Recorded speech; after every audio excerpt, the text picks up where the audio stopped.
He stood outside the gates of Arlington, alone, forgotten, unwelcome. Just an old man in a worn uniform, holding a single red rose. Security moved to escort him away. "You're not on the list," they said. But moments later, a 4-star general halted the entire funeral and walked through the crowd. Not to the podium, not to the press, but to him. What followed left the entire cemetery in stunned silence. If this man earned your respect, type respect in the comments.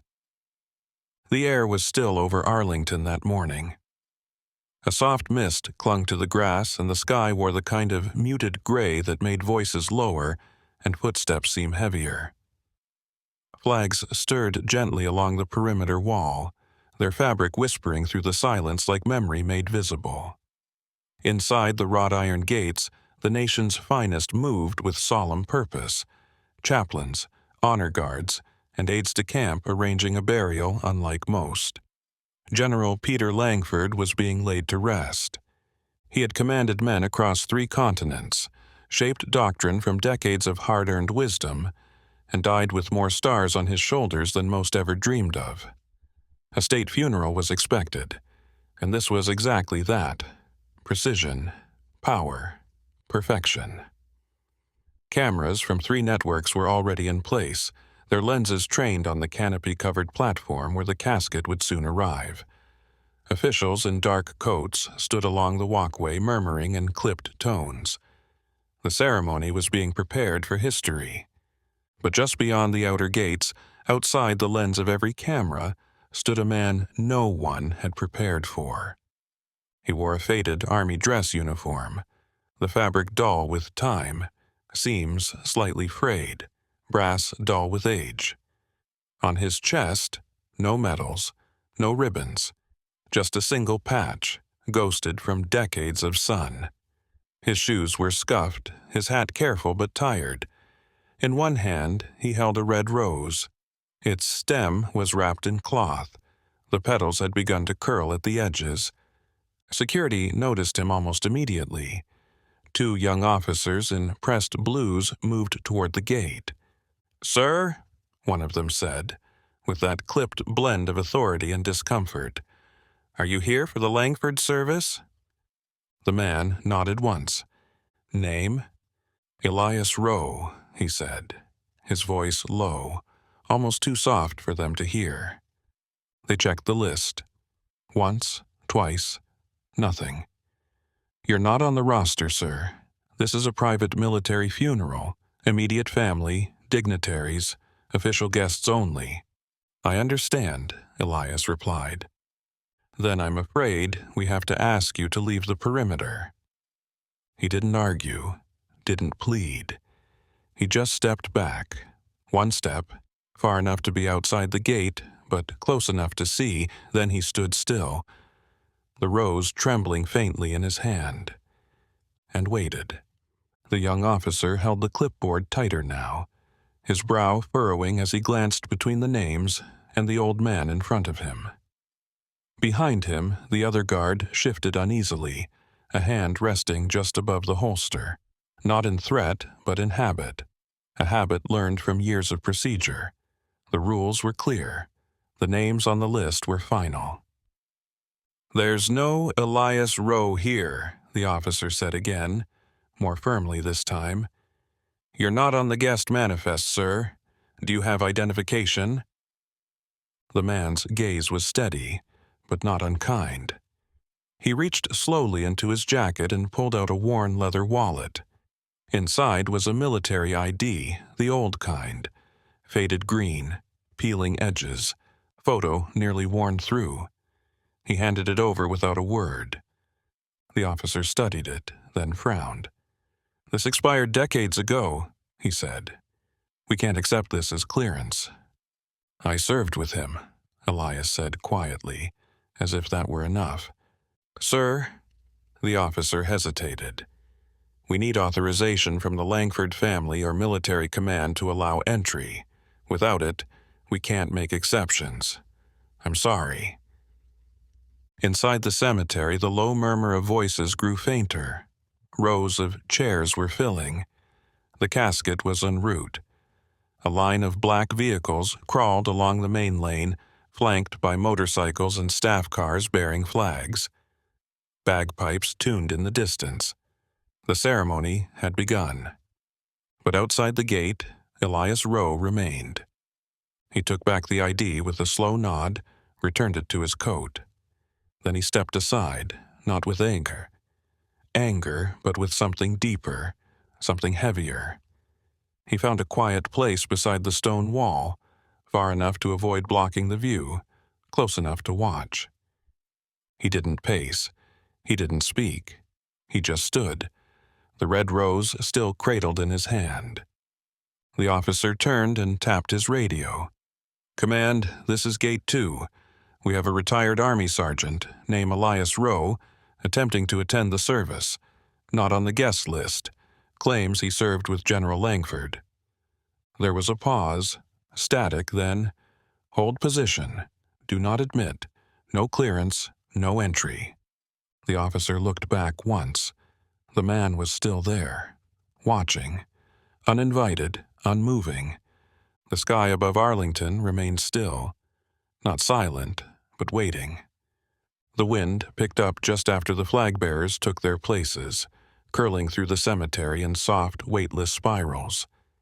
It rustled the crisp edges of uniforms, caught the corners of program cards, lifted the early autumn leaves and sent them drifting across the polished marble paths like small, forgotten memories. There was a hush now, not from any official command, but the kind that settles on sacred ground when something important is about to begin. Rows of chairs had filled. Along the front row, the Langford family sat in dignified silence. Military brass occupied the next few rows. Admirals, generals, foreign attachés in full dress. Their medals caught the morning light in hard glints of gold and silver. Not far off, a color guard stood at sharp attention, unmoving despite the shifting breeze. The funeral would begin any moment.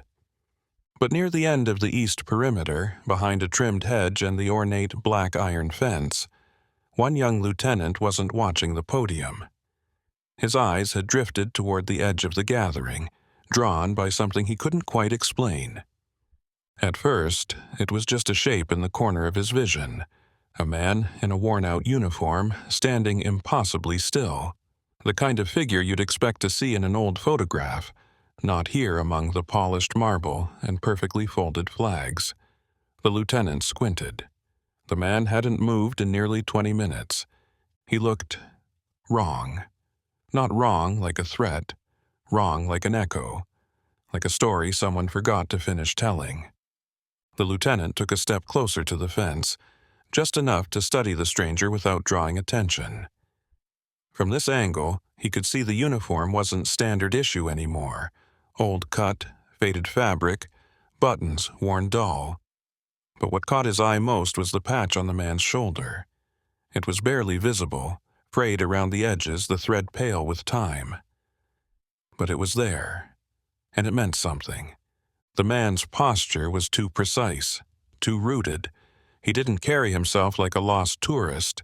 He didn't scan the crowd or fidget with his phone. He just watched, quiet and still, the way soldiers stand when no one's looking. The lieutenant felt it in his chest before he understood it in his mind. This wasn't a trespasser. This was someone waiting to be remembered. Colonel Dana Walsh had been seated 3 rows back, not far from the Langford family, his polished cane resting across his knees. Even in retirement, his posture held the firm discipline of decades in uniform. Back straight, heels aligned, eyes forward. The chaplain's voice was just beginning to rise over the hushed crowd when something at the edge of his vision made him shift slightly in his chair. He saw movement at the gate. At first it barely registered. A small stir near the perimeter. A subtle tension in the stance of 2 young guards. It wasn't loud, it wasn't dramatic, but it was out of place, just enough to pull his focus. Dana turned his head, slowly, subtly, so as not to disturb the decorum of the moment. One of the aides stood nearby holding a set of ceremonial binoculars. Military grade, chrome trim, dulled by use. "May I?" Walsh asked, quiet but firm. The aide handed them over without question. He raised the binoculars and adjusted the dial. Past the crowd, past the saluting Marines and seated dignitaries, past the polished podium and draped canopy, his eyes found the figure standing outside the gate. And everything inside him stilled. The uniform was unmistakable, even worn thin by time. The man's face had aged, of course it had, but the jawline, the eyes, the set of the shoulders, none of that had changed. Walsh didn't blink, didn't breathe. The memories came flooding in before he could stop them. Cambodia, 1972, Operation Clay Fang. An ambush in the jungle just north of Kampong Tom. Radios down, helicopters delayed, 22 men in a dead zone. He had taken shrapnel in the thigh, couldn't walk. Most of his team had scattered. He'd accepted death, resigned to it. And then Elias Rowe, appearing from nowhere, carrying him 2 miles through enemy jungle, never saying a word, vanishing into the night before the first evac bird even touched down. They said later the name wasn't in the manifest, that maybe he wasn't supposed to be there at all, that maybe he wasn't real. But Dana Walsh knew better. He lowered the binoculars. His hands trembled, not from age, but recognition. He turned, rising stiffly from his chair. "General Aldrin," he said, leaning toward the man at the head of the aisle, "I need a word, immediately." General Thomas Aldrin adjusted his cuff, the white of his gloves perfectly aligned with the braided gold trim on his ceremonial uniform. The script for the eulogy was folded neatly beneath one arm. He took a measured breath, his eyes scanning the sea of assembled ranks before him, the top brass, dignitaries, foreign ambassadors, the Secretary of Defense himself. Every detail had been rehearsed, every movement choreographed. He was just about to step onto the platform when he heard his name. "General Aldrin." The voice was low, urgent. He turned to see Colonel Dana Walsh, standing with his cane in one hand, his face a little paler than usual, but his jaw set firm. A man not easily shaken. "Colonel," the general said, nodding. Walsh didn't waste time. He leaned close, speaking just above a whisper. "He's here." Aldrin blinked. "Who?" Walsh's voice was barely audible. Elias Rowe. The name fell like a stone in still water. The general's expression changed. Not a dramatic shift, but a quiet unraveling behind his eyes. Surprise first, then disbelief, then something deeper, something closer to reverence. His gaze drifted beyond the rows of seated officers, beyond the staging area and honor guard, until it reached the far edge of the cemetery. "Where?" Walsh lifted his cane slightly, pointing just past the wrought iron fence. Aldrin followed the line of sight. There, standing with quiet resolve and a single red rose pressed gently between his fingers, was a man the general had only heard of in stories whispered late in war rooms and camp tents. A name that surfaced now and then like a ghost, but never officially, never on record. Rowe, a man who had once saved lives and then vanished. A man who wasn't supposed to exist. The general didn't speak. He didn't ask questions. He simply turned and handed the folded speech to his aide, who opened his mouth to object but found no words. The press shifted. The chaplain paused mid-sentence. The crowd sensed something. A weight in the air. Without ceremony, without explanation, General Aldrin began walking. Not toward the podium, not toward the flag-draped casket, but toward the gate. And just like that, everything stopped. The sound of Aldrin's footsteps against the stone path was sharp but steady, cutting through the silence like a drumbeat that no one had rehearsed for. He didn't speak. He didn't motion for aides or security. He simply moved forward, the heavy silence rippling in his wake. He passed the chaplain, who stepped back instinctively. He passed the honor guard, who froze in place, uncertain whether to follow, salute, or remain still. He passed the press, who lifted their cameras out of habit but lowered them again when they realized this moment wasn't meant to be framed. Not yet. Not like that. He passed the podium where his speech still sat in the hands of his aide, words carefully crafted, reviewed, revised, forgotten now. The crowd turned slowly, as if bound by the same invisible thread. Murmurs rippled along the rows, quiet enough not to break the solemnity, but strong enough to stir the air. Some stood to get a better look. Others leaned into one another, asking questions that didn't need answers. No one knew what they were witnessing, only that it wasn't in the program. General Aldrin reached the gates and paused just before the boundary. The iron stood between him and the man outside. Elias Rowe hadn't moved. He stood as he had all morning, still, silent, unnoticed until now. His eyes tracked the general's approach but didn't change, not surprised, not afraid, just waiting. Aldrin removed his gloves slowly, each movement precise. He folded them once and tucked them beneath his belt. Then, with the full weight of 4 stars on his shoulders and every watching eye behind him, he stepped beyond the boundary line, out of the official formation, out of the spotlight, into something older than rank. He came to a stop exactly 3 feet from Elias Rowe, and then he saluted. No fanfare, no speech, just one crisp, clean motion, sharp and unwavering. It was the kind of salute not given to subordinates or even peers. It was the kind reserved for a man whose name doesn't need to be spoken aloud to be known. Elias blinked once. His hand trembled slightly as it rose, but the return salute was solid. For the first time all morning, the wind stilled. Even the flags paused. And behind the general, the entire cemetery held its breath. The jungle in Cambodia didn't care about names or ranks. It swallowed both with equal silence. In the thick of Operation Iron Silence, a mission so deeply buried in classified files it might as well have never happened.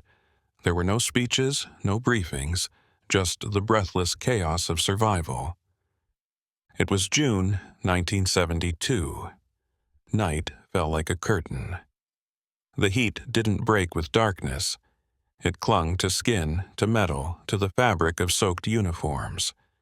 Every movement stirred the air thick with insects and smoke. The mission had fractured before it began. Bad intel, misjudged positions. An ambush along the edge of the Kompong Tom River Basin left half the unit pinned between fire and swamp. Lieutenant Peter Langford, fresh out of West Point, barely knew where he was when the bullets started flying. He'd been separated from his team, crawling through the underbrush with a radio on his back and blood in his eyes. A grenade had taken out his comms guy. Shrapnel sliced his leg. He couldn't walk, couldn't call out, just lay in the mud, rifle gripped tight more for hope than purpose. The fighting moved on without him. Gunfire echoed farther and farther away. And then came silence. Not safety, but the other kind. The kind that settles when you've been left behind. That's when Elias Rowe appeared. No one saw him approach. 1 second Langford was alone, and the next there was a man crouched beside him. No rank, no insignia. Just eyes that had seen this kind of moment too many times to panic. Rowe didn't speak. He checked Langford's leg, pulled the tourniquet tighter, slung the broken radio off his back, and lifted the lieutenant like he'd done it 1,000 times. 3 miles, under fire, through swamp and smoke and darkness so absolute it felt like the end of the world. Not once did Rowe pause. Not once did he ask for orders. He carried Langford through hell and delivered him to a stunned medevac team just before dawn. And then he was gone. No name on the roster, no debrief, just a shadow that vanished before anyone could ask who he was. Langford never stopped asking. For years, he traced the whisper of Rowe's name through back channels, redacted files, old mission logs that should have been burned. Nothing concrete, just stories from other soldiers. A man who showed up in the worst places, did the impossible, and disappeared before medals could catch him. Peter Langford rose through the ranks. He earned stars, commands, a legacy. But in his private journal, tucked behind the speeches and commendations, one sentence appeared again and again. Find Elias Rowe. He saved my life. I owe him everything. And when Langford knew his time was short, when the cancer spread and the strength in his hands began to falter, he dictated one final instruction. If he's alive, Elias Rowe is to be present at my funeral. No press, no titles, just one man. The one who carried him when no one else came. General Aldrin didn't speak right away. He stood before Elias with the quiet composure of a man who had faced enemy fire and the weight of ceremony alike. But this moment was something different. He reached out, and an aide stepped forward with a small, polished wooden box nestled in his hands. The surface gleamed in the light, simple and elegant, the lid bearing a brass plate no larger than a playing card. Peter Langford, General of the Army. But that name wasn't what mattered now. Aldrin took the urn from the aide and looked once more into Elias's weathered face. There was no ceremony in the way he held it out, no preamble, no announcement, just a man offering the last remains of another, with reverence and recognition that cut deeper than protocol ever could. He asked for you to walk him home, Aldrin said. Elias didn't answer. He simply reached out and took the urn into his hands, as though it weighed more than stone. In a way, it did. It held a life, a memory, one only he had carried for more than 5 decades in silence. A hush fell across the entire cemetery. The press lowered their cameras. Soldiers in perfect formation turned their eyes. Family members, seated and shielded under white canopy tents, sat forward in their chairs. Not because of the general, but because of the old man standing just outside the gates with a rose in one hand and the ashes of a national hero in the other. He stepped forward. No command was given, no signal passed down the line. But as Elias crossed the threshold, the honor guard parted in perfect, silent precision. Sabers dipped in unison. Boots clicked to attention. And the highest-ranking officers on that field moved not to lead, but to make room. He walked slow, measured. His steps didn't falter, though the gravel beneath his boots shifted gently with each movement. He held the rose close to his chest, the urn even closer. No medals hung on his chest. No cameras followed his face. But in that moment, he was the most honored man on the field. Not because of rank, because someone had remembered. Elias Rowe stepped onto the ceremonial path as though crossing into a memory he had never asked to revisit. The gravel shifted beneath his feet, soft but certain, as the wind curled through the open space ahead of him. He held the urn with both hands, the red rose tucked gently against it, petals weathered, stem still wrapped in cloth. His face gave nothing away, not the decades that had passed, not the weight of the moment, not the storm quietly rising behind his eyes. He didn't look left or right. He simply walked, one step, then another, and somewhere in the middle of that stillness, a soldier stood. Then another.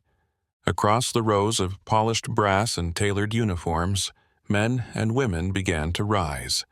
Not by command, but by instinct. Civilians followed.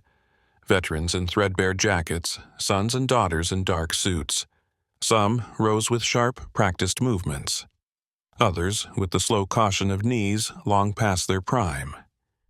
They didn't know his name, not all of them. But they recognized something in the way he walked, the kind of silence that only comes from having seen too much, and speaking of none of it. A captain near the back removed his hat and pressed it to his chest. A Marine whispered something to his wife. An Air Force general, 3 rows deep, stood at attention and saluted, his eyes locked on the man walking alone. Tears fell, unannounced and unashamed.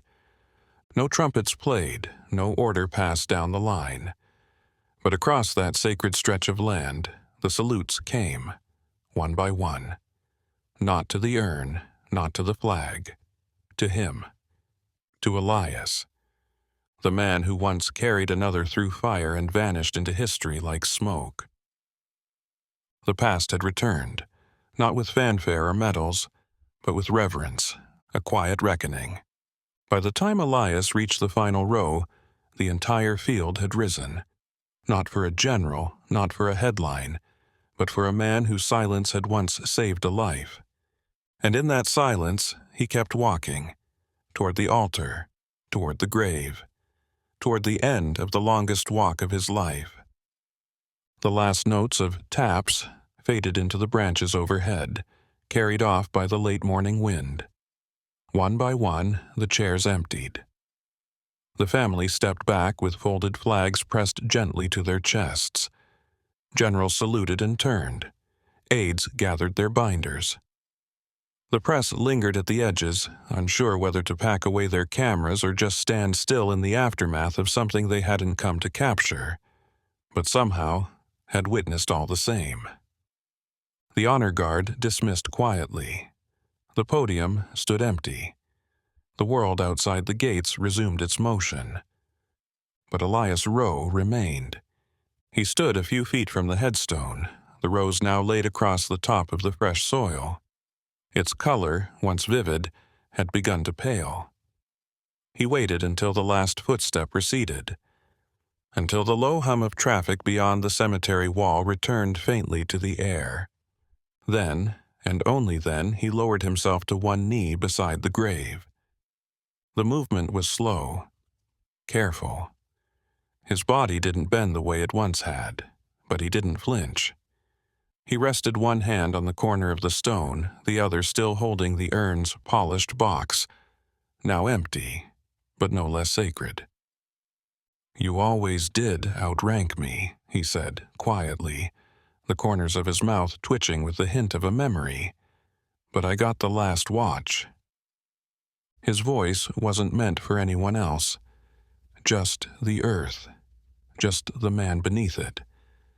From the inside pocket of his coat he pulled a folded envelope, creased from time, edges yellowed. The handwriting was familiar. Langford's. Strong, but softened by age. Elias opened it, the paper trembling only slightly in his hands. "If Elias is reading this," the letter began, "it means he showed up, which means the world is still good." There was more. Small, spare lines that said everything without needing to explain anything. Words about debt, about gratitude, about the silence between soldiers that never truly breaks, even when years do. Elias folded it again, returned it to his coat, and stood. Months later, a new plaque appeared at the edge of Arlington Cemetery. No unveiling, no press, just bronze set into stone. It read, "To those who never asked to be remembered but were," and beneath it, in small script, ER.